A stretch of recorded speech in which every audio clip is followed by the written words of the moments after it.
stil of weer eens vleeg. Maar het moeske heel grapperig.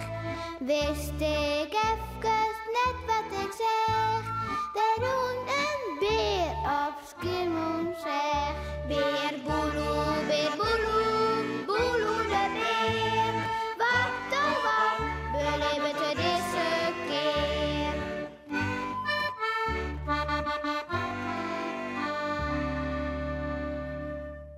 Herje.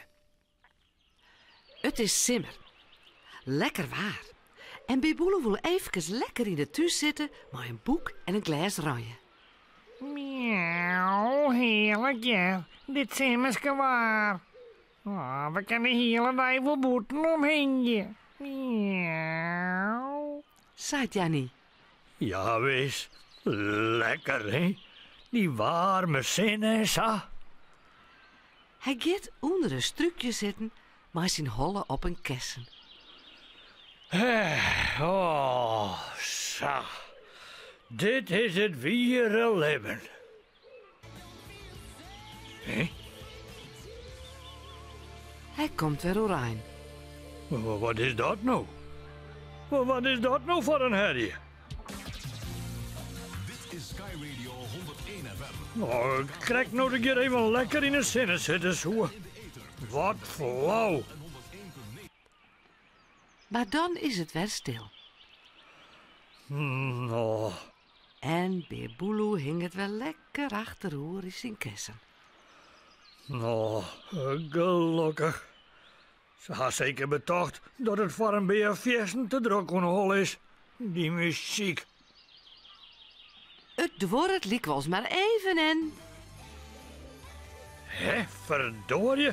Wat docht zoks? Wat is er aan? Al mijn mooie vogelhoeden en stilte weg wordt. Hij komt lelijk oranje.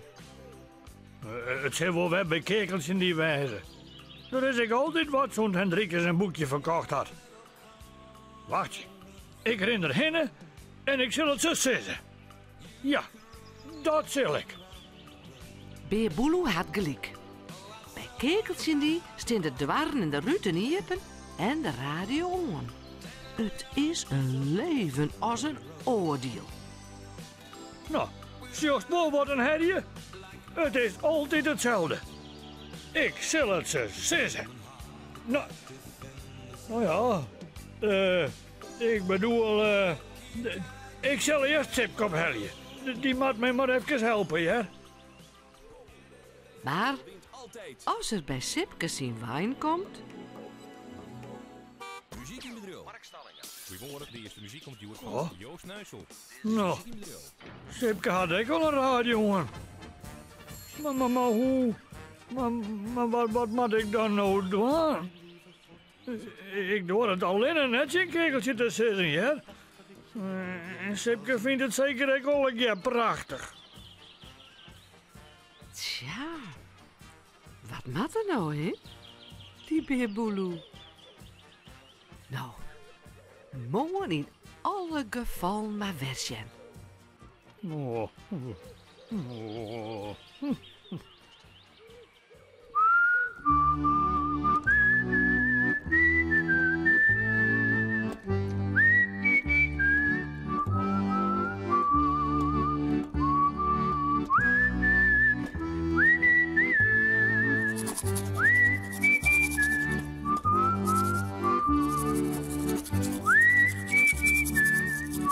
En vooraast lekker sliepen.